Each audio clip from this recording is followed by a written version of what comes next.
Take two. Take two. Number 2. 1, 2. All right. Everything's in the green. Everything's in the green? I think it's going. All Thanks right. everybody for coming back here and joining us back again. Even though it's good. It's good. All right. So, if you're just joining us now, Just now. we talked about the little history of video games and how it was kind of developed by one physicist in particular in the 40s, but then it just kind of grew from there for about 20 years until it was available for the rest of us to hook up to our TVs at home. Right. But we don't need to rehash all that. We have a blog that you can go read. Go check it out. But it has all this stuff, and like I said, I like that we're trying to pick up exactly where we were. Yeah. This is great. There's the little well, I have it here. I mean, y'all can't see it, but the cathode ray tube amusement device. It's actually the piece of paper that was submitted to the patent office. Right. And I guess it kind of shows you how to make one. Yeah. So Well, everybody needs to go out and make one. you can go make one. For sure. You can go make your own video game. Sure. Just don't electrocute yourself, because We love you. You We gotta don't make want sure you you to have the proper voltage regulation and stuff. Yeah. Well, we kind of left off with We were talking about the Sega and Nintendo, I think, right? Because I didn't realize that the Genesis came out before the Super Nintendo. yeah, it was What was the years? I'm sure it's on the blog. Are you sure? Sega Company appeared seemingly out of nowhere with a 16-bit. That's twice the bits. Full color, and they had their Sonic the Hedgehog, Sure, because they had to compete with Mario. Yep. Yeah, it Don't was know a the year. big technological step. I have to see what it was. I do remember, If anybody knows, man, comment when I that looked down it there. up, it was that the Super Nintendo was a response to it. And from my understanding, it came out very quickly. Right. And it may have even been that they were planning on releasing it. And Sega kind of swooped in and got in on the train.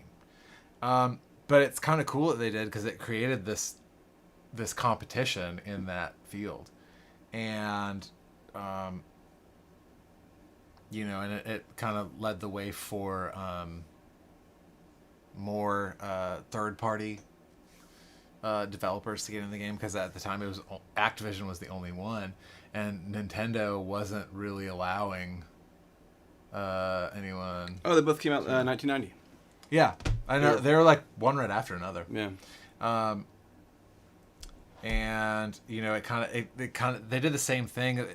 Sega, they came out with. That's weird that it's 1990. They came out. Like it's been that long. Came out with the Saturn and came out with the Dreamcast. Yeah. And they kind of fizzled out, and then it seemed like Sony kind of took that place of staying in competition. Right. Because the 64 came out, and then.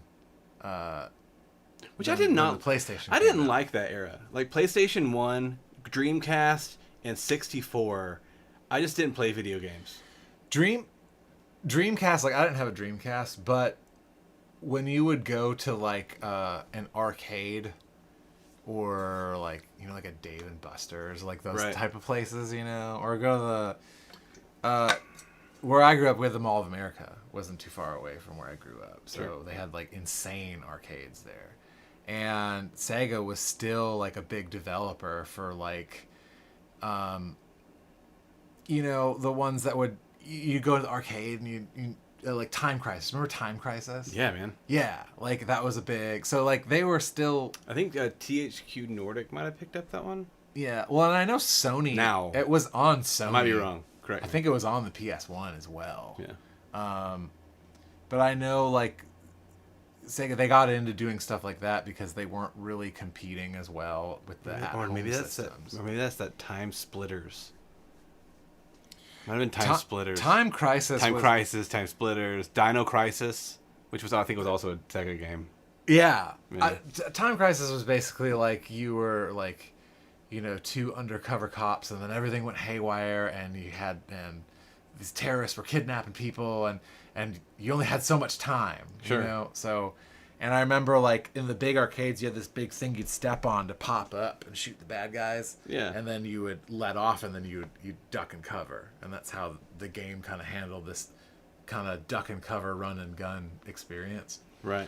But yeah, they kind of fizzled out, but then Sony kind of took that place of, well, someone's got to compete with Nintendo. And what's funny about that though too is like Nintendo even like, I think they tried to compete for like the GameCube, because the GameCube was pretty powerful. Yeah, for its time. And I believe that was the response to PS1. I think PS1 came out before PS2. PS1, it was the response to PS2. PS1 was the same everything as like the 64 and Dreamcast.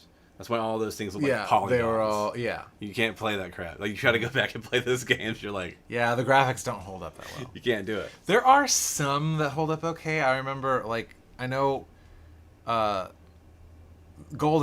007, like, graphically doesn't really hold up. No, but a lot the of gameplay people does. love it. The gameplay holds up. Yeah. There was one, and I think it was the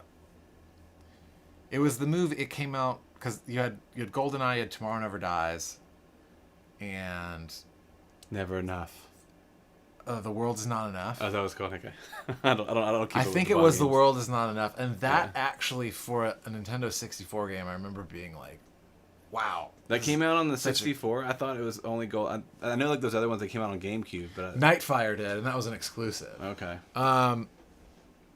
But no, The World Is Not Enough was for 64. Okay. Again, I didn't play games during that whole era. Like, I remember like my mom got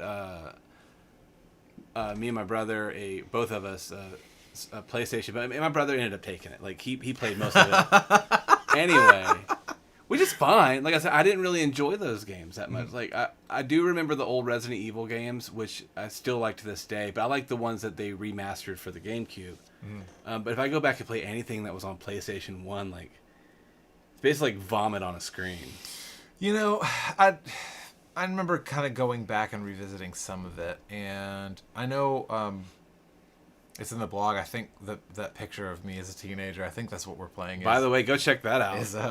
Yeah. You guys want to see like the most adorable picture of Kyle laying down on his belly playing a PlayStation 1 with his buddy. I think that game was The Phantom Menace, the Star Wars game. That's what you're playing? And that's how old you were during The Phantom Menace came out? Yeah, I mean, that was 99, so I would have been 10 or 11. There you go. Doing it. Killing it over there. And that shiny shirt, too. Yeah, man. It was so cool. Yeah, man. You look fly. You know, I asked But yeah, they didn't, like, there was a weird, all of animation was in this weird limbo.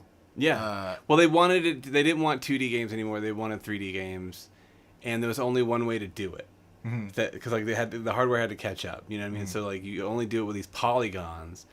And it just looked like trash. You know what I mean? Like, because they were already doing some stuff kind of like that. If you look back at like the Super Nintendo with the effects chips. Like if you look back at like the old like Star Fox, when Star Fox came out, they actually put these special chips inside the game cartridge, so it actually allow it to do 3D renderings.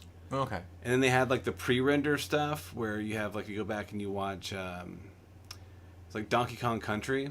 If you remember how like good that looked like for back then, you can go back and you're like, wow, it's all like these 3D models, but they're not. It's just pre-rendered. It was like a different technique that they used to make it look like to get more out of the limited bit rate. Which is weird because like I thought that those games, like to me, whenever I was a kid and I saw and I compared the difference between SNES to 64 or PlayStation 1, I was like, why did games look worse? I thought they looked way better. You know? Well, and it depends on what games you were playing too, because I remember Star Fox 64 to me was way better than the SNES Star Fox, right? For sure. Yeah. And I remember I think I had one of the Cruisin', I think it was Cruisin' USA. Yeah.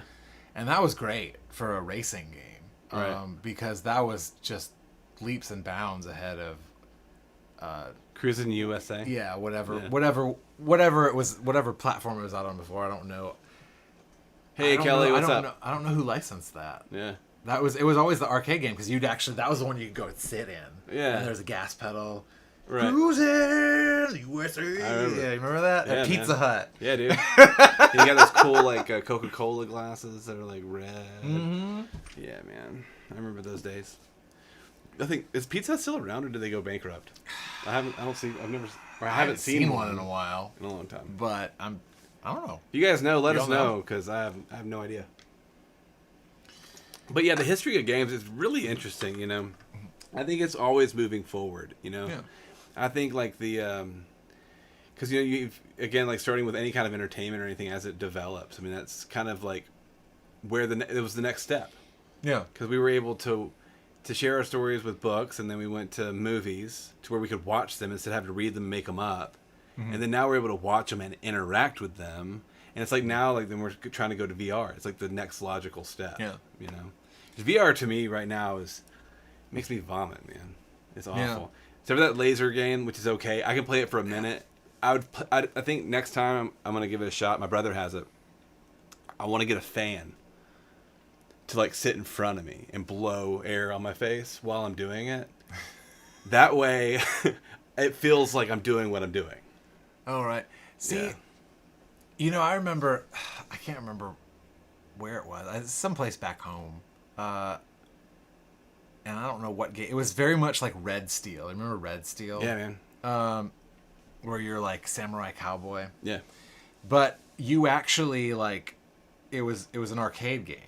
And you stood kind of in like this half shell thing, and it would map, and you actually had a sword, and you would come in and guys would attack you, and you had to block a certain way, right? You know, so it wouldn't hit you, and that was really cool because it wasn't a VR experience, but it was a different type of immersion because you weren't just holding a controller, right? You know what I mean? Right.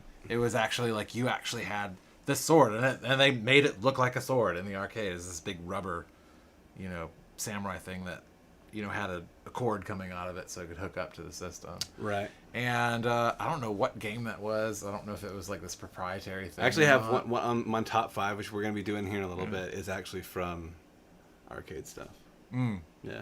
That's something that they still never really totally mastered-ish. They're getting there now. Well, now I know. But still, I think it's the vibe when you go into an arcade. That feeling, or maybe it's just nostalgia speaking. You know. Well, you know, now like you have like paintball arcades. Yeah. And airsoft arcades. That's kind of like taken over, where it's like it's this total immersion. But I know there's a place in England that is basically they're using. It's like a haunted house where there's actors, but they're actually using augmented reality. Yeah.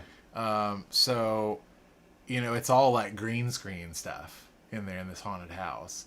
But you put on the goggles and it looks like this dingy warehouse. Mm-hmm. And the actors come up and they're dressed like zombies, so that seems pretty cool. Well, it's like that that game I showed you that Nintendo's releasing next year or this year. It was that where you could make your own Mario Kart tracks.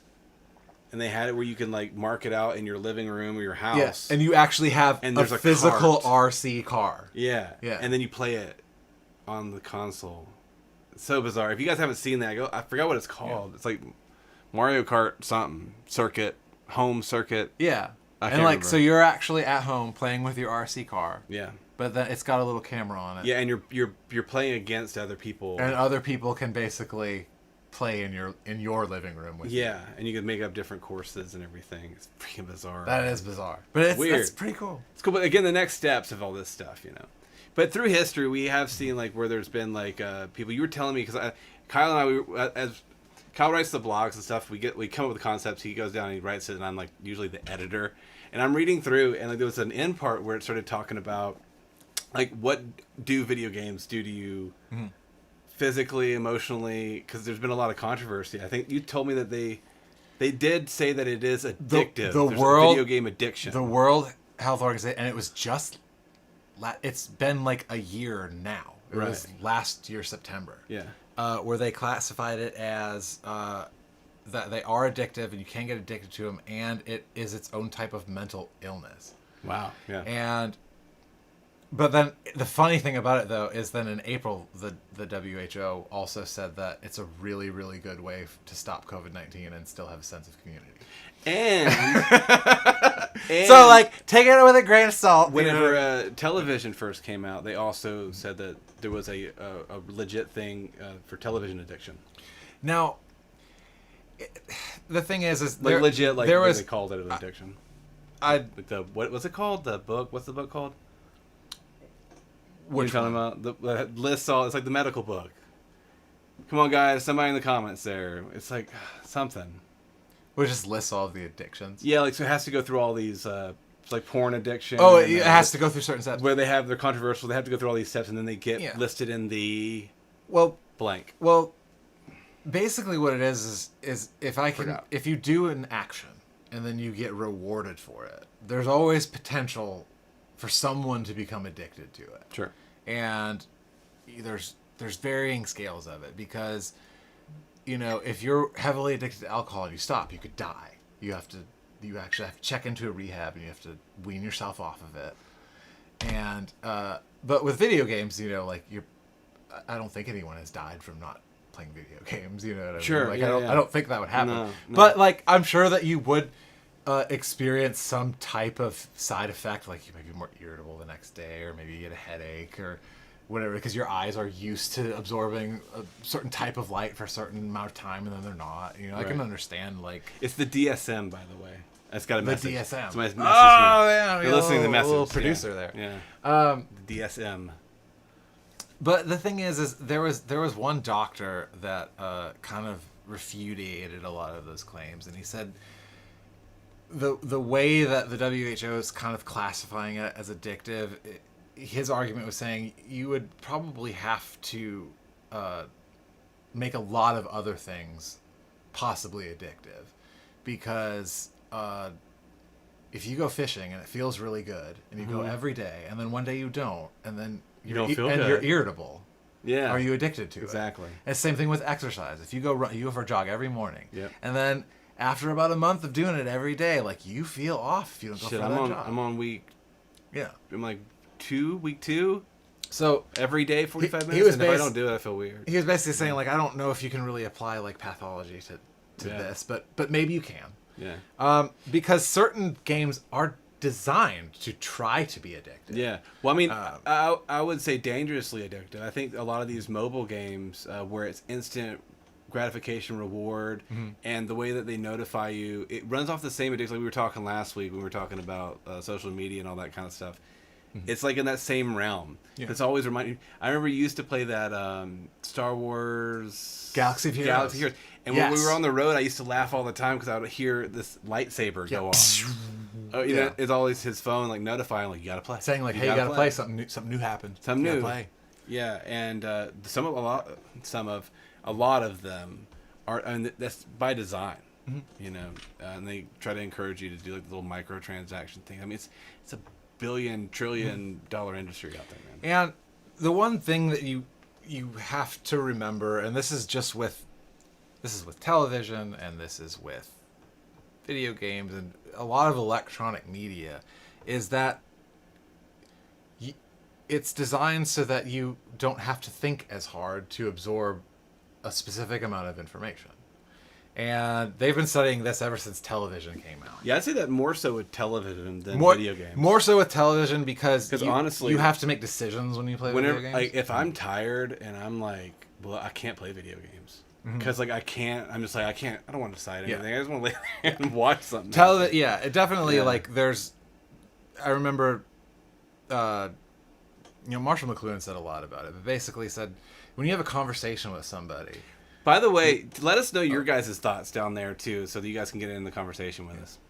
When you have a conversation with someone, you're taking just the sound of their voice and you're interpreting it, but you also have to interpret the way their eyes are, and if they're coming towards you, there's all this like extra information to get.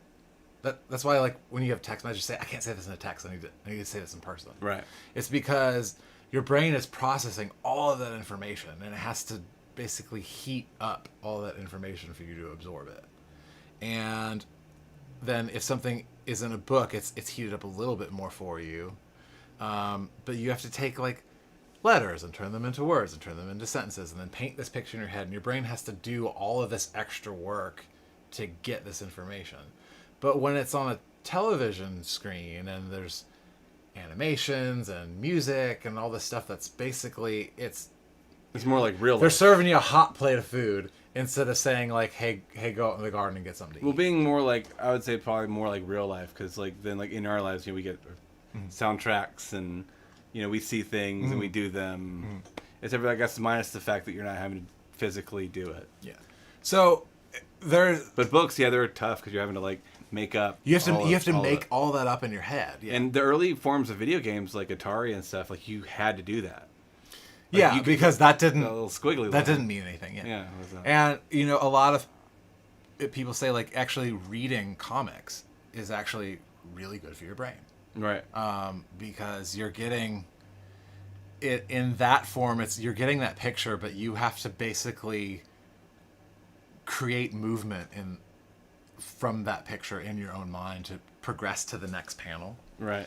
And they've done lots of studies on like, how many connections is your brain making, absorbing different types of information. And it seems like the more information that's in the information, the less your brain has to work. Right. The hotter things get and the more exciting things get, it does make you process things less. But at the same time, you're still getting the same amount of information. So there's this balance and this trade-off, and we're not really sure, because you could objectively argue that hot media makes you dumb because you're not thinking.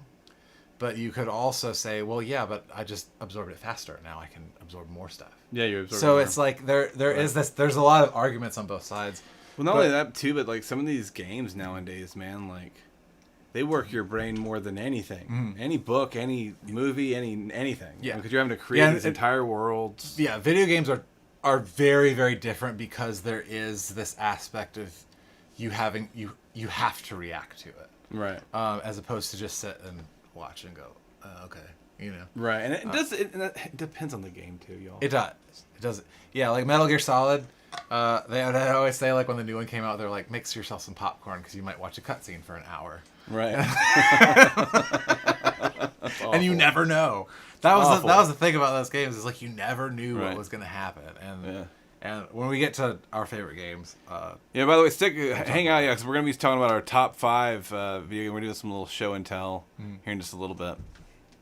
I can't believe you brought the Sega Genesis, man. Yeah, I found that's crazy. Well, I was looking for my all-time favorite game. That it was actually a PC game, and since with work we switched to Mac, so I was like, well, I put all my PC stuff away, and I wasn't able to find it, but I did find that in a box, and I was like, oh, we talked about that this week, and I had one. It's awesome. And I remember I had to save up my allowance. Yeah. And it was already like old news too, so I think I paid like $49.99 for it, and it came with like Sonic 1 and 2 or something like that. Yeah. That's awesome. No, I think with anything, it's funny like how society does that though. Like anything that's new, because we don't know, man. We don't know how these things are interacting with us. It's like even like with our phones and things like that. A lot of people. I watched a few things that were talking about that this week, where they were talking about addiction to your phone and how the notifications and you having to always feel like you check it. I mean, like how soon do you check your phone when you wake up? I'd assume most of you guys, it's probably like right away.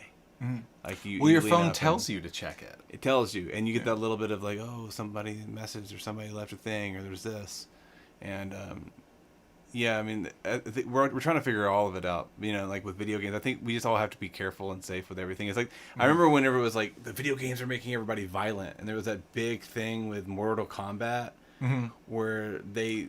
Like that was the one that basically started. Yeah, it was Mortal Kombat. They were like trying to see like it's making all the kids Now, to be fair, that was when the government was getting involved with content rating anyway, because there wasn't content rating for television either at that time. Really? Yeah.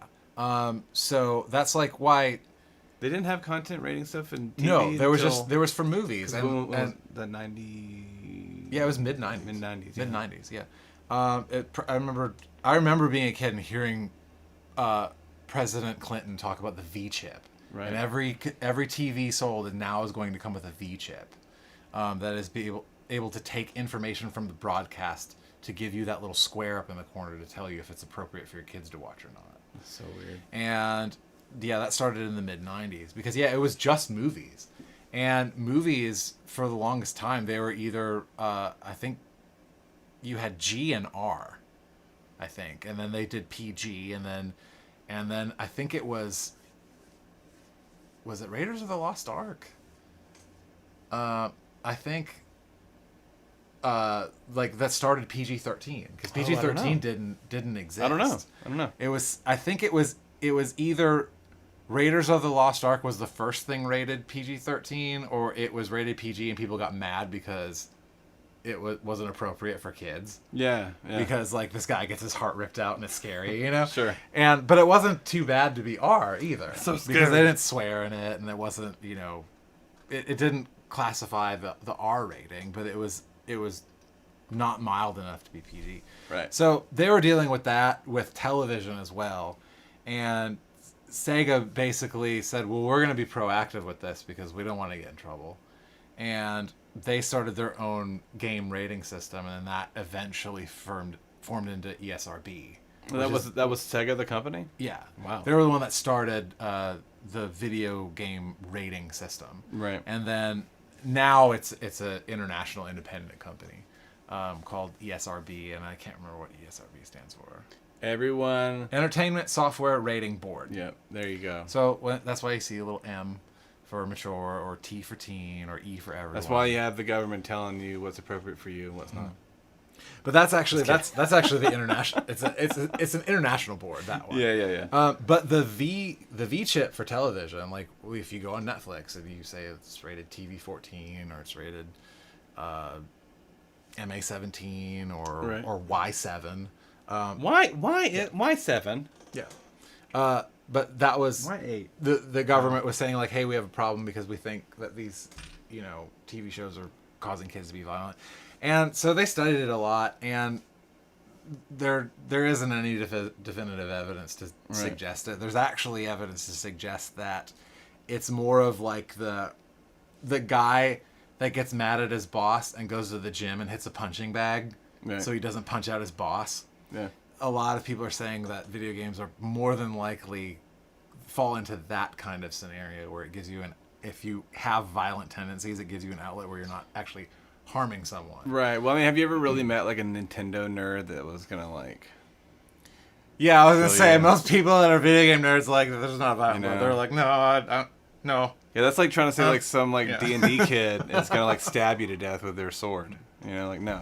Well, and what came about is with the Columbine shooting, they kind of documented what they were doing, and the video game Doom was kind of a part of them, you know, saying this is what we're gonna do and all that awful stuff that they did.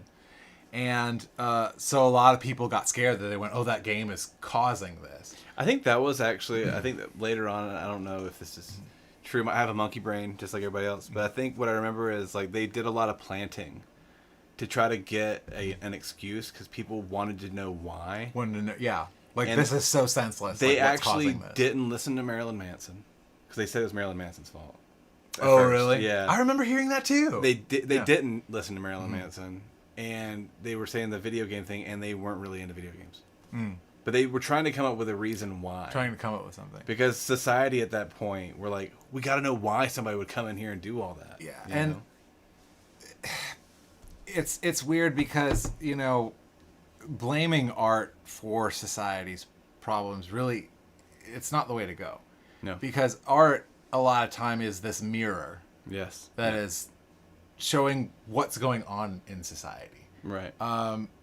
I know, like, there's comedians like Anthony Jeselnik and Daniel Tosh where, like, their whole point is to make offensive jokes. Right. And, you know, people say, I can't believe you said that. That's so awful. All good comedy is, like, the most offensive stuff. And the stuff you're not supposed to say. And basically, their justification and response and why they do that is they go, well, if you're upset about those things, like, you need to do a better job in making a positive change in society.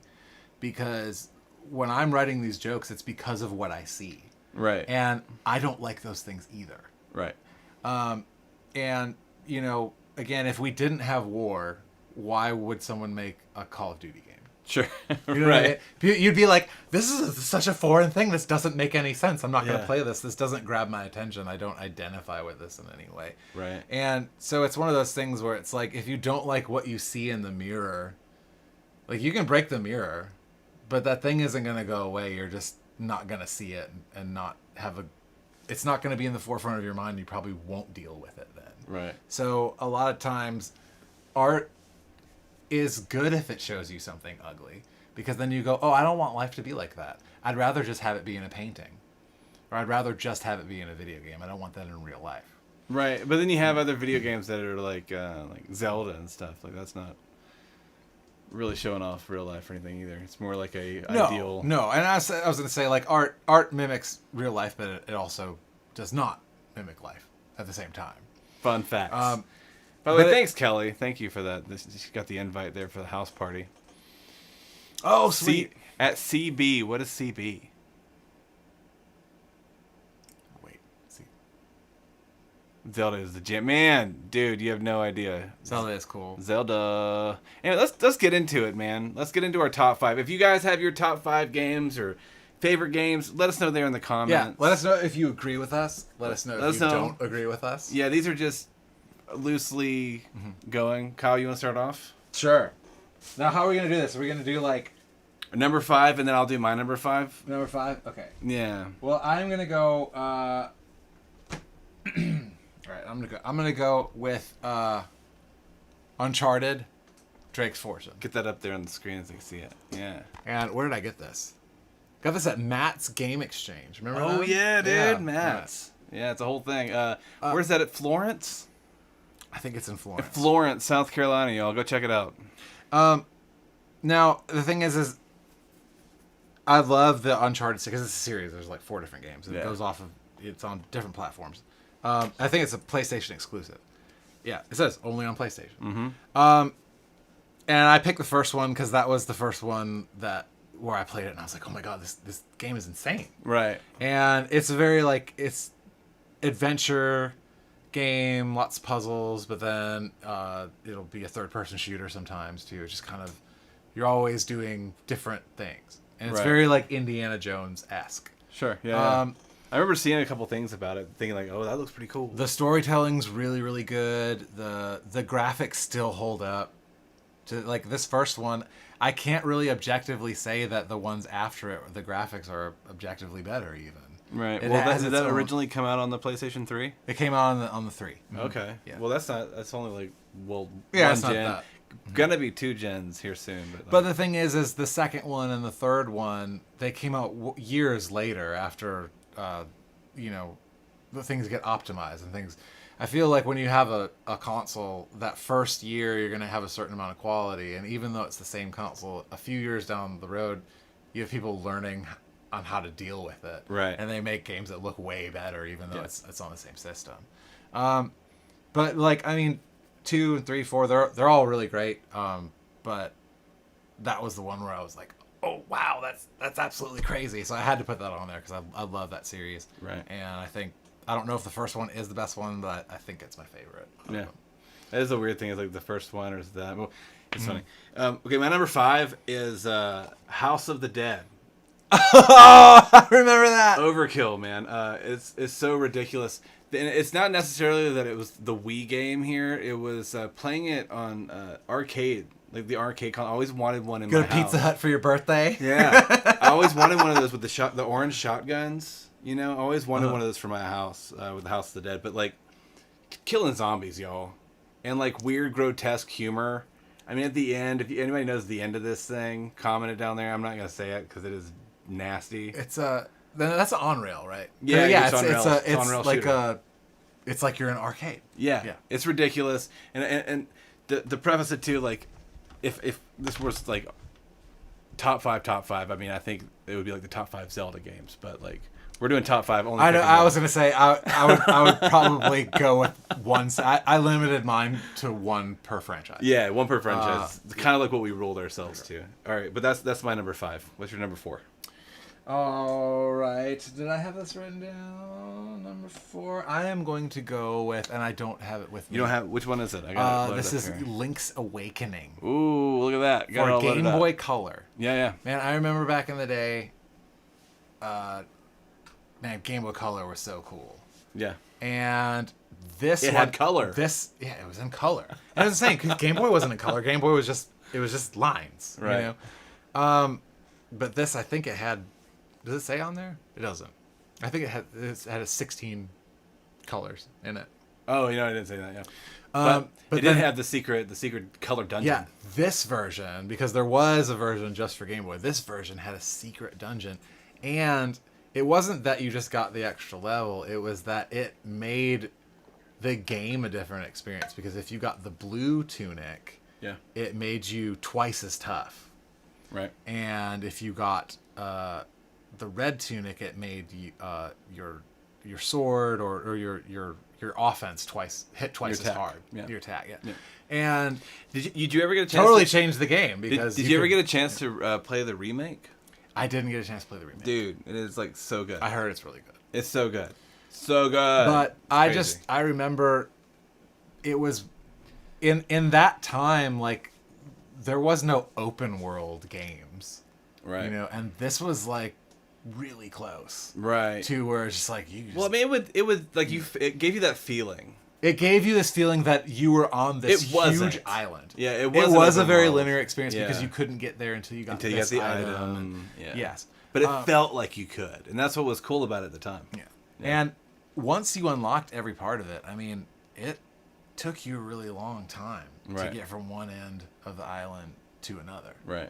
And it almost seemed like that's how long it would take you right. to walk this play. You know what I mean? Like, bought the first Game Boy for this game. Yeah, man. I mean, it was worth picking up the console just for this thing. Yeah, it was so good. The Windfish, killing it. Yeah, and that ending too was great. Yeah, and I don't want to spoil it for anybody, even though the game's dude. The game's 30 years old. Yeah. Okay, it's all a dream. It's all a dream. It's all a dream. Okay? Spoilers. Link's Awakening. Duh. It's all a dream. No, and it was funny too, because like you talking about how big it seemed. Like I remember playing it whenever I was younger, thinking like, "Wow, this is such a big game for a handheld game." But then like the remake came out, and I'm like, "Oh, this isn't that big." Yeah.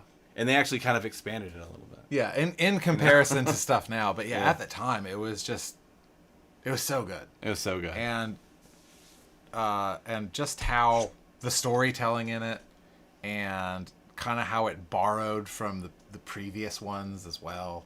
Right. And yeah, it was alternate universe Zelda, but it wasn't. The story itself, I mean, like it being a dream. That's so cool. How cool is that? Yeah. All right. And were we on this 4? Yeah. My number 4 is, you ready? Mm-hmm. Are you ready for this? I'm ready for it. Are you ready? Number 4, Luigi's Mansion. Oh, we got a little shiny. better. Boom. Luigi's Mansion. Luigi. Yeah. Which, I was a Ghostbuster kid. So whenever like I saw that Luigi was coming out with like a Ghostbusting game, basically, I was like, holy guacamole. And like there's like this big like nostalgia thing. Now, if we were to like compare it to the new Luigi's Mansion, like Luigi's Mansion 3 that's for the Switch, like that game is a better game than this one. It is a better game. Like I would say like I like that one way better than this one. But I think it's it's that nostalgia you hold on to. You know what I mean? It's like this is do you remember me searching for this when we were out on the road? I remember you talking about that one for a very long time. Gotta find Luigi's Mansion, man. And I got it. Got like the manual and everything, and everything's all in like super pristine. Because that's what we would go do. Is a lot of times we'd have a show and you have to check out at the hotel at like 11 or noon. And sometimes you could sweet talk the night clerk. Right. Be like, hey, I'm really tired. We're getting in real late. Like, we get a late checkout, and they're like, sure, stay till 1 or 2. Do it. But then even when we get the late one, it was loading wasn't until 5 or 6 o'clock, so you had to find stuff to do. So we would always go like find like retro game stores. Yeah. And like there was some cool ones out there, man. Like there was some really cool stuff. Especially like, in South Carolina. South Carolina has some really cool stuff, ones. man. Even up in Myrtle. What was that place in Myrtle, man? I don't remember the one in Myrtle. I remember seeing it. But I don't it was in the remember mall there, and they had like the little arcade set up on the side. I have an honorable mention. I know. Well, I have a few honorable We'll mentions do that after that I this. got from there. Yeah, Yeah, we'll do that after cool. here. But yeah, Luigi's Mansion, it's great. Ghostbusters, Nintendo, me. All right, go ahead. What is your number 3, All right, son? so we're on 3. Yeah. So it's another Naughty Dog one. Yep. But it's a different franchise. Naughty. It is The Last of Us. Yeah. Man, that game was insane. Yeah, man. Really, really good, deep storytelling. Is that game? This is that game that when we both saw it, we went like, what? Yeah. That one. Yeah, down in Florida. Down in Florida, Cody, shout out, son. We went and hung out with our friend Cody, and it was like the day the game came out, and he's like, dude, you guys see this game. And I remember just watching him playing it just with my jaw open. Yeah. And yeah, it rips your heart out. Yeah. And the gameplay is really fluid, really, really great storytelling. And it also, like, I feel like in a lot of times in video games, there's always this sense of like, well, it wouldn't be like that if I was in that scenario. Right. You know what I mean? Sure. And the game does a really good job of like, you only have 2 bullets, dude. Right. Like, cause you ran out. Like, you don't have like, it's not like the zombie apocalypse and you have just like, you know, suitcases full of bullets that fit in your back pocket. Right. You know right, what I mean? right. And you have a grenade launcher in your backpack. And so it really made this thing where it was like, well, you can only take 2 things with you unless you find a way to, you know, make another like sling or something. Yeah, and both of those are PlayStation exclusives, right? Yes. Because I was a PlayStation guy. Last of Us, what is it? It's on PC now, isn't it? Or no? The second one idea. came out, and I haven't kept up with it. Yeah. It recently came out. Okay. But yeah, I know that one was a PlayStation exclusive. Yeah. Just like the Uncharted series was as well. Okay, cool. Yes, I don't do the PlayStation. I don't have enough money in the world to buy all the consoles. I know there's some people that like keep up with all of them. I can't do it. Well, I'm always like, now I'm about to be 2 generations behind. Right. Because when the 4 came out, I was like, maybe I'll get the 4, but I didn't see a game that I really wanted that wasn't going to be on the 3 as well. Oh, because they kept releasing stuff on both. Because they do that where they'll say like when the 2 came out, they said this is going to be available for the 3, but it's like after the new one comes out, they still make stuff for the old ones for long time. Years. Yeah, a few years. Yeah. A few years. The whole thing. All right. Was this 3? Yeah, this is number 3. All right. Yeah. My number 3 is Resident Evil 4, which is a really good one. The Merchant, the whole system was awesome. I remember like getting down to play it because like again, being a big fan of the Resident Evil series, like the whole like I guess some people argue that the fact of the tank controls and the bad angles was part of the scare factor with Resident Evil games, but like I can't get out of this room. Yeah, I can't go anywhere. Why did they make it this way? Yeah. They made it so hard. But like once they came out with this game, like the controls of the aiming, like we had like the little laser, and where you could actually, it was like the over the shoulder, you had full camera control. All the bad guys, like the dude with the freaking chainsaw running at you, and all the stuff. And the biggest thing I think that was really technologically advanced about this game, I don't know if you know this or not, but like they had a system in the game to where it was like adaptive learning. So like if you play the game and you die a bunch at the beginning, or you die a bunch, it makes it a little bit easier for you. And then as you get better through the game, then it makes it harder and harder for you. But then if you die again, then it'll back it up. So it kind of like, it learns with you through the game. It learns how you play. So is there like a easy, normal, hard version? No, I don't, it's just I don't like think so. it just adapts to your playstyle. Yeah. I remember Dark Side Chronicles was that way. Yeah. That was an on-rail shooter, and it was basically like, I guess it was bits and pieces of like 2 and 3 and 4. Yeah. Let's talk Hot Wheels next time. Girl, I ain't got no Hot Wheels.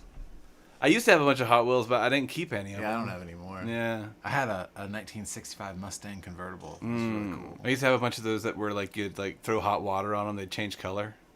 Oh, I remember those. Yeah, you those dunk are so them. cool. Yeah, that's cool. Man, let me tell you something about that game. That game for me is like on my list of games that I hate.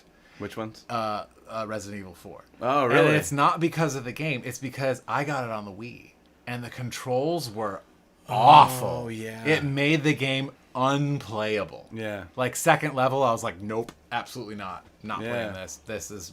I have things. Well, the Wii was- I have things I have to do. The Wii was tough, man. Like, I remember whenever I first had the Wii set up, like, things would be pretty easy, and like I got it figured out. But it felt Playing like tennis. throughout the years, like, the sensor stopped picking up, and the remote stopped working that great. And, like, I go back now and I try to plug up my Wii, and I can't even get the damn thing to line up. Well, you know, I've I got know, new I know sensors like and Red Steel 2 is really good for the Wii. Yeah. You know, not gonna make my favorite list. Maybe if it was in the top 10, maybe it might get thrown in there. Right. But yeah, like I thought that game was so cool, but like because I got it for Wii, because that's what I had, I played like 2 levels of it. It was like, nope. Did it like use motion controls? Like you had to aim and stuff with it? It was super clunky. Yeah. I think they were still trying to use like the same camera system and port it over, because it was like, I think it was you would stop and then you'd be able to shoot. I don't think you could do over the shoulder stuff. It was very very clunky. Yeah, that it sounds just bizarre. didn't. That sucks. I just remember you were just like, I'm dead. I'm dead. And I'm dead again. Yeah. Right. In like the first level. Yeah, sure. Well, you could walk around just fine. It's like, it would have been fine if like nothing ever happened in the game. You just go for a walk. Yeah. It would have been great. It would have been great. It'd been great. But everything else about Walking it was just simulator. awful. Yeah. Favorite game. Top 10. All right, go ahead. What's your number 2? Number 2. Number 2. Number 2. This was hard for me because That's what she said. It's the because it's the franchise, and it's the Metal Gear Solid franchise. Yeah. It's so good. That's crazy that that's number 2 for you. Epic storytelling, stuff that makes you think. You can play all of the games, and it's kind of designed where you're not supposed to kill anyone. Right. But the game is so much easier to play if you do. Yeah. And I thought that putting that into a game where it's like, it's so much harder to get through this crisis peacefully, was super cool. And but I think the best one for me was 3. Oh, right. Yeah. 2 had its moments. I remember 2. I thought my my game was broken and overheating because they put in this weird little scene where they make stuff glitch and stuff. And 4 had really, really, really great storytelling, and 5, the gameplay was just absolutely insane. But there's something about 3, and I think what did it for me was there is this scene where you go. It's called the River of Death, and if you killed anyone in the game, they come back to haunt you. Oh, yeah, I remember you telling me about this. this. And they ask you, like, why did you shoot me? I was just trying to do my job. Right. Because it's you are like a CIA operative in Russia, trying to get a scientist out. Right. That has plans for this basically walking tank that can fire nukes from anywhere in the world at anyone, and it'll hit its target anywhere in the world. So you gotta rescue this guy and get him out. But just like the emotions that you would go through in the game is just like super heavy stuff. Really, really great storytelling. There's that word again. I like heavy. Yeah, I think, and with me is like why I enjoy video games the most is just for the storytelling. And then the gameplay is usually the second factor. And the gameplay, to be honest, for the PS2 is a little clunky, but then they did a remaster, and the gameplay is I think one of the best, most fluid games I've ever played. Yeah. So to have that much, emotional investment and storytelling, and when they did the remodel, the art style holds up because it kind of goes for realism, but it's still very cartoony at the same time. It's just this very in between art style. Definitely had to be high on the top 5 for sure. Right. Oh, Rico there says he's a PC gamer. Doesn't have the OG Xbox, the PS2, OG Game Boy, PSP also. Yeah. Yeah, like what's some of your favorite games on the PC, man? The Xbox. Let us know. Mm-hmm. And what were we? Number 2. Yep. Number 2, and I think that you might be surprised about my number 2 as well. Okay.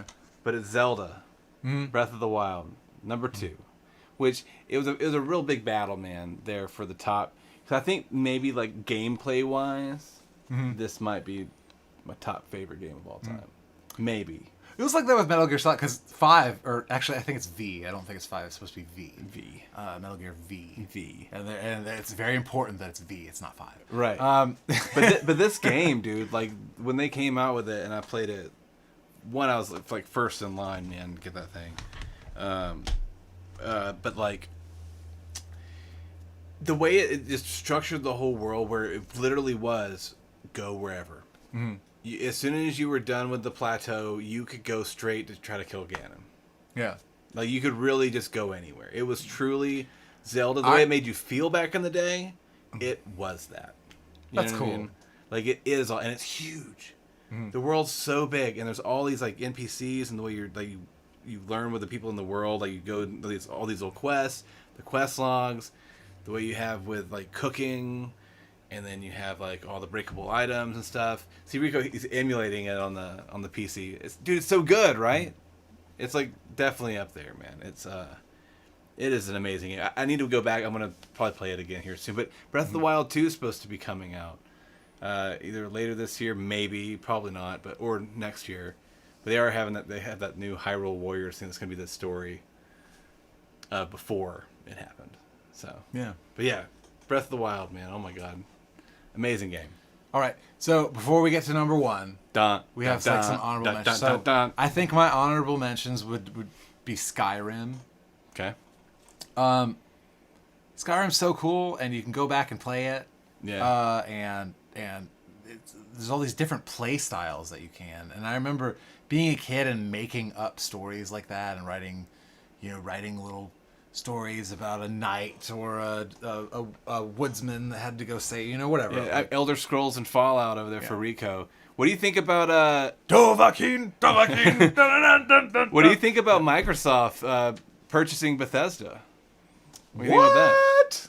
You didn't know that? I didn't know that. Oh yeah, man. That was like game news this week. Microsoft straight up bought Bethesda for more than Disney bought Star Wars. Just throw that out there. The only reason why it's an honorable mention for me, and like I said, it'd probably be like number 6 for me or something like that, is just because I feel like with me, if I have a game, I want to be able to play it forever and always feel the same way about it. And with that one, I feel like you play it through a couple times and you already know what there is to do, and there's only certain types of play styles you can do. And I love that game. It's awesome, but that game did get old for me after playing it, the 3rd time or something like that. Right. So that's why it's, Isn't Xbox Game Pass on PC? I don't know. Like Rigo asked the same question. I think it was a smart move, is what I think. I mean, if you can associate now Elder Scrolls, Fallout, all of that with Microsoft, like those are all Microsoft games now. You know what I mean? Yeah. I mean, they're Bethesda games, but like they're Microsoft games. It's a smart move. I mean, and then I guess I would say Doom. Yeah, right. Doom. Holy cow! Shadow of Mordor was really good. That system, again, it kind of did that. It gave you this sense of like, if this was actually happening, right? How would it actually be? And you didn't have to suspend a lot of disbelief because the game was so hard at level 1. And normally the games are easy at level 1, and then as you progress, the game, gets harder and harder. But this was, you learned a new skill, so of course you know how to kill orcs a lot more efficiently. And they still presented challenges in it. But I remember it was one of those things where like you almost felt helpless at the beginning of the game because like you could only move your sword one way and there's all these guys attacking you. But then finally, as you'd learn your lessons and all this stuff and progress. So that was really cool. And found this the other You know, day. by the way, Rico, I do think that they're gonna. They should probably allow it on the other consoles. They might make it exclusive, but I don't know. But they've let Minecraft be on everything. They own that. You know, they want to put. It depends on how much money you can make off of it. Yeah, they want to put Game Pass, I think, on everything. I think they've made an effort to put it. Yeah, I think they've even had talks with Nintendo trying to get Game Pass on the Switch, but obviously they didn't take it. But and you know, back in the day, you weren't cool if you didn't have Sega Genesis Aladdin. Right. That game was good. awesome. It was Better good. than, I think it was the best one for the console. They did a remaster of that, I think, for the Switch. It was like that and Lion King. You remember that one? For the Switch? Yeah. That's weird. I think they did. For the Switch? Yeah. Nintendo got the license for it. No. Like, somebody made it for the Switch, you know? Nintendo didn't put it out, you know? Not every Switch game is a Nintendo game. True. I mean, So Doom is... Because I think that was Skyrim. licensed by Sega. I don't know if that was third party or not. That would have to be like something I have to go look up. Oh, you know, it's not Sega. They didn't do it.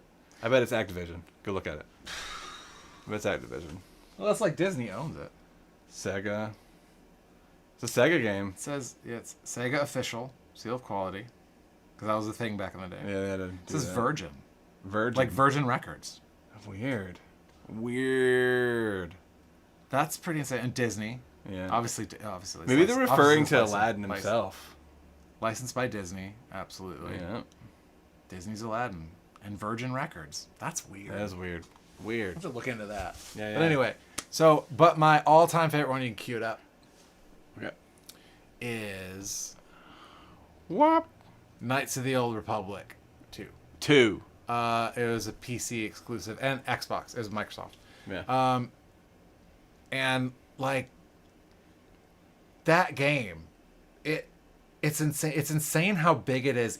Even now, even up to today's standards, it's this huge game with all these decisions, and every decision you make changes the game almost entirely. Yeah.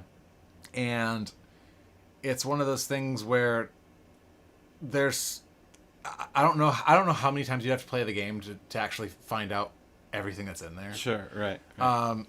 Because like I remember like I go on YouTube and see like how someone else is playing it and it'd be like, you what? Right. Where is that? Yeah. How is that even possible? Right. And there were so many of those instances, and I'd go back and be like, oh, I figured out, okay, so if you make this one decision here that seems insignificant, it opens up this whole other storyline. And plus, like, I'm a huge Star Wars geek, so I love everything about Star Wars. I was surprised that Metal Gear wasn't your number one. Metal Gear, I mean, they're so close. So tough. They're so Yeah, close. it's But tough. this game was insane. And just like the philosophies that were embedded in it with the character Kreia that came in that was kind of like your mentor, because you don't really know who you are in the game because it's supposed to be, you're supposed to immerse yourself in the game. Yeah, right. And you have this mentor where you don't really know who she is, and you don't know if she's Jedi or Sith because she's giving you all this information that seems like it's good for you, Yeah. but then you're not sure what to do with it, and you end up making decisions either to become a Sith or a Jedi, and then there's all this other stuff too that integrates with the gameplay of like what type of Jedi you are, and it basically has you level up differently if you're a counselor or if you are a guardian or if you're a sentinel. Right. It's kind of like Skyrim. Yes, it's a lot like how Skyrim is, yeah. Or it's like if you're a mage. Were you able to choose like which way you did, or did it automatically? You chose before you started the game. But I'm talking about when you do your upgrades, like you know how like in Skyrim you're able to assign your attributes and stuff. Yes. Did you do that in this game? Or? The system was like you basically had like combat Yeah. stuff, and then you had force stuff, and then you had like lightsaber forms as well. So if you were a guardian, you were very much one-sided on combat, and then you had like extra abilities where like you could like force jump and do like extra things with it.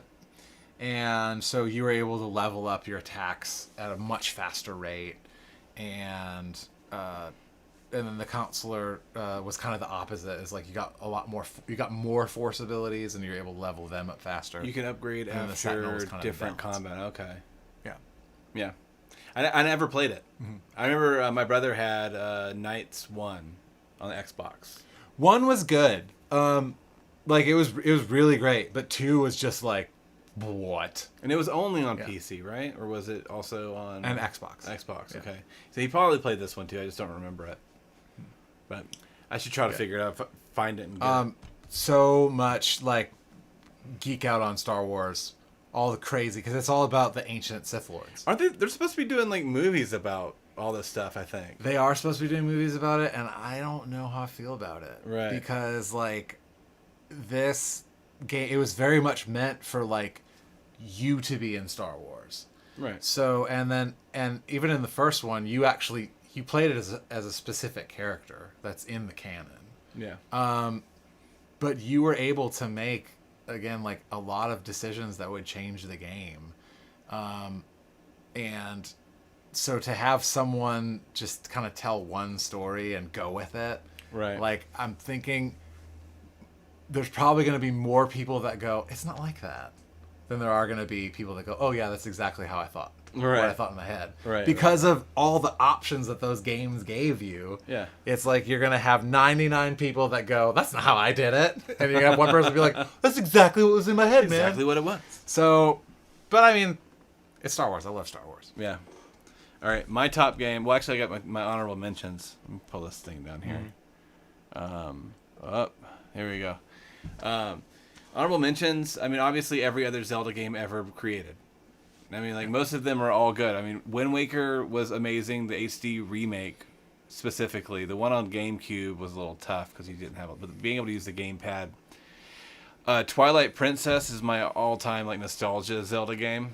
That's the one, like, I got into, and it really, like, brought me back to games. Because, like I said, I stepped away during the PS1 and the N64 and the Dreamcast. Those days, I stepped away. It was so dark and sad. It got you in the feels, and it got you in the feels right away. Yeah, too. Yeah, so like whenever I saw that coming back out, I remember just being like, oh, okay, like I can't wait to get into it. I remember like all the commercials and stuff for it.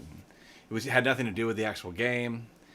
Trying to distract you a little bit. Yeah, but playing through the game was awesome. And also Animal Crossing. I know as silly as that might sound. I still play the brand new one that came out, the New Horizons, which is awesome. But I got really turned on to that. It was like the New Leaf Animal Crossing for the DS, man. It was like, I don't know. It was like I think it's one of those, like you were talking about, the addictive things. Like it had this dopamine thing every time I played. It just made me feel good. Mm-hmm. So I would play it like for like, but the game, you don't play it all day. It's not the kind of game that encourages you to play for long spouts of time. It's like unless you give them money. No. There are some like that. There are some like that. They're like, you can't play for another 20 minutes unless you give me $1. Right. But this is, because like you only have so many things you're going to do during your day. Mm-hmm. You know what I mean? So it's like a little like life sim. I mean, I think that's about it. I mean, all these games, man, like, I don't know. My brain is just, it gets like all farty on it because like I have like so many. Mm. You've seen like my game collection. It's like this ridiculous. It's insane. Ridiculous thing that goes on. But my number one of all time, nostalgia freak, story, gameplay, everything, is Eternal Darkness. This game is the tits. Like, did Hideo Kojima direct that? No, he didn't. But he took a lot of ideas from it. Oh, okay. This I came remember out before like his associating that game with Hideo Kojima. Yeah, because they did a lot of weird stuff. They did a lot of psychological stuff with it, man. Like, I remember even funny story, because we drove all the way. We drove like 2 hours out of our way from where we were staying when we were on the road to go pick this up, because I was looking for a perfect copy with this and the manual, everything being like perfect condition, and they got one at Matt's Game Exchange. In Florence. And if you remember, like, we were staying in Myrtle Beach for a little while because we were heading up to Virginia or something, and we actually drove out to Matt's Game Exchange in Florence and came right back to do the show because they had this in stock. But I got it home and I put the game in and I'm playing through it, and then it pauses out and goes, "Thank you for playing the demo." right? Mm-hmm. I'm like, fuck. Like, gah. I've been waiting for 20 years to play this game again. I just purchased this game, and now it's the freaking demo. And then, of course, then it stops, and then it goes back. It's like, oh my god, because like your sanity meter thing, as that drifts down, it kind of goes inside with your life. Because there's not a life meter; it's a sanity meter. You have both. You have your sanity meter and your life meter, but they kind of coincide. They do this stuff, but like. When your sanity meter starts like raising up with the stuff, like you're going crazy, you start seeing weird stuff. Like it'll start turning down the TV, it'll mute. You'll be walking, you'll just kind of walk through the floor. Oh wow! Like it looks like there's just some kind of game-breaking glitch, As far as like adding alternatives to a life meter, in Metal Gear Solid 4, there's a stress meter. Right. And so you'll be like doing what you need to do, and like you have to stop and smoke a cigarette. Yeah, you're telling me about that. But there are healthier alternatives. You can or you have to stop and like you can put on your iPod and listen to music. Yeah. And there are it's funny, that game actually, like there's different songs on there that help you if you listen to it while you're doing something. It helps you. So like I think one will make your stress go down. It's the theme song from the game before, from 3, and I know there's this whole library and they all do a specific thing. Right. But it's really funny, like when they add like little extra things to like the health bar or the life meter, and how it operates. Yeah. And by the way, Rico, Gauntlet, man, got a good story on that one too. Dark Legacy in particular for GameCube. We did this show. It was St. Simon's. And the venue owner there was super cool. Ended up we did like an event through him. He booked us again for Daytona 500. Daytona 500, and he ended up kind of making it part of the deal and sent me an unopened copy of Gauntlet Dark Legacy for GameCube. And dude, man, like it was so killer. Like, that was another one of those nostalgia games that like I remember just playing the crap out of. And of course, I didn't leave it sealed. I opened it. I played it, like, because if you're not gonna stare at your games, what are you gonna do? I'm gonna sell that one day? No, man, I'm gonna play it. You know what I mean? It's so much fun. It's a good game, man. Was that the one that was in the arcades as well? Yeah, I remember playing Gauntlet in the arcade. There's a bunch of different ones. They're cool. Man. Yeah, you dummy. Nah, man. Dude, it's so much fun. Like, play it. Like I'm not gonna sell it. It's gonna sit on my shelf. If it was just sealed up, like what else was I gonna do? It's like but I did try to venture out and try to hit the same thing. I tried out Diablo 3 on Switch. I never played any of those. It's a dungeon crawler, Yeah. It's a lot more extensive than Gauntlet, but it's fun. It's the same little thing, but it's a little too. It's not as extensive, Yeah. I open my Hot. That's right, We're girl. a bunch of nerds. You open your Hot Wheels. That's for sure. But yeah, man, Eternal Darkness. It's it. That's where it's at. Yeah. That is the game. That is the top 5 games, y'all. And we are a bunch of nerds. Mm-hmm. Ridiculous, but it's okay.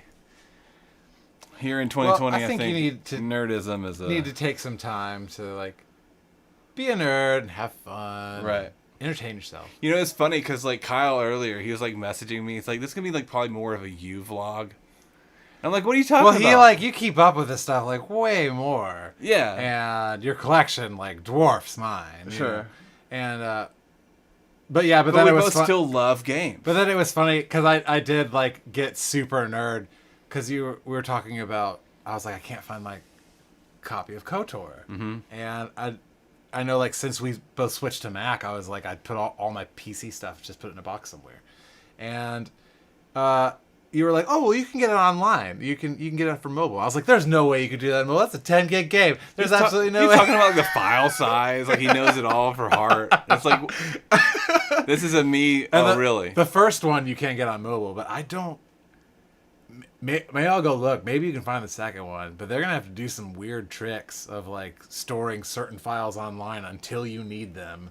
Right. Because like, I don't have 10. Rico says it was free for a while on Steam, man. You might want to check that out. What? Yeah, it's such a good game. It's you know what Steam is, right? Yeah. Yeah, they had it free on there, so that'd be cool. Oh, okay. That's it. Let's go to our what's coming down the pipeline, man. Because we are working on a new music video. We've been shooting for it. We did another shoot. A shoot. Yesterday. A shot shoot. We only had a couple hours in on that one. But we're going to be scheduling another one here soon. I'm learning this new software. Finally got Final Cut Pro. So I'm learning how to do all that. I'm still learning the freaking camera and all that stuff. So I'm excited how it's going to turn out. I think after we're done with everything, I'm going to show you kind of what I've got. We can kind of brainstorm on some other shots that we can do. We've got that coming down. We've got new merch coming out here soon. Kyle's finalizing some artwork. We're going to be doing, hopefully wrap that up, maybe even tonight. And we'll be sending over a sneak peek of that to the Patreon members. And that should be coming out probably next month on some stuff. Something like that. Yeah, like, I mean, maybe in a week or two. Yeah. I would say, like... Well, that's next month. Yeah, it is next month. Yeah. Anyway. So it'll be out next month. Yeah. So that's coming... Next week, next month, same thing. That looks good. We're really excited about that. Let's see here. There's going to be also a new single dropping in October that'll be available for Patreon members. And also another thing mentioning about Patreon, there will be a new cover video being posted up next week. We're working on that at the moment, but it will be posted up next week. And let's go ahead and pull that up here. So if you are part of the Patreon, thank you guys. You guys rule. Yep. Let's give our shout outs. What we got? We got Nancy B. Nancy B. We got Spencer R. Spencer, are you there? We got Renee T. Renee, have some tea. We got Steve B. Steve, be cool, man. We got Rachel E. Rachel E. And we also have just like our website supporters. That aren't Patreon, but they still donate to us monthly just so that we can keep this stuff going as well. Right. Well, they've been getting these packages here. Yeah, they've been getting these packages. So we have Jeff C. Jeff, see you soon, man. We got Nancy B. Nancy B on both. And we got Grass Cutters. Grass Cutters. Grass Cutters. They cut grass. LLC Inc. Not sure. It's just Grass Cutters. They cut grass. And then this week we had a special kind of one-time supporter.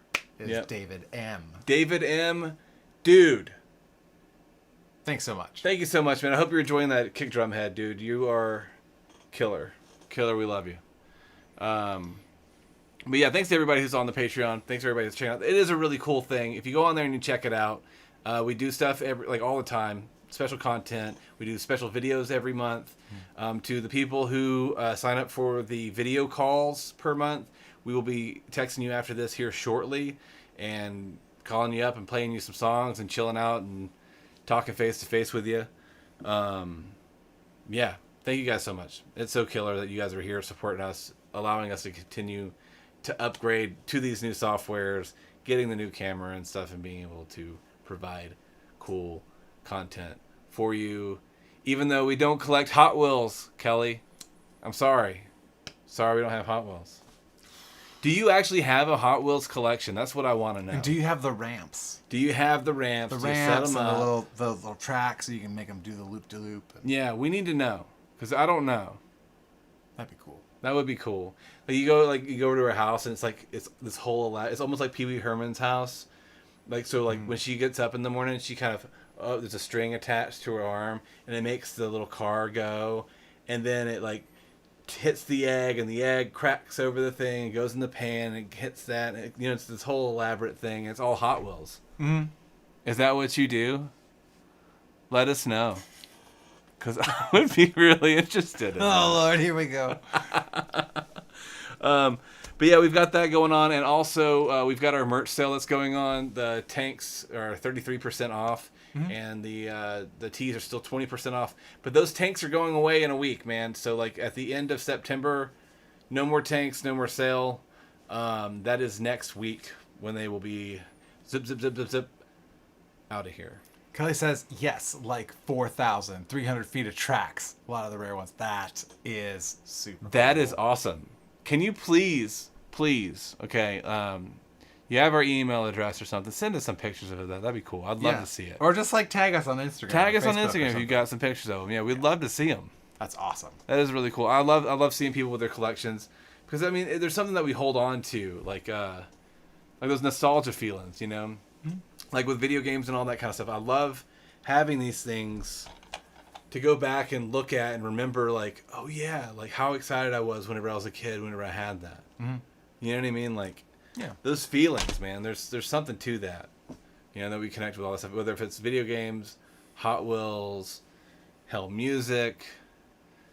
Weird mannequins. Friends.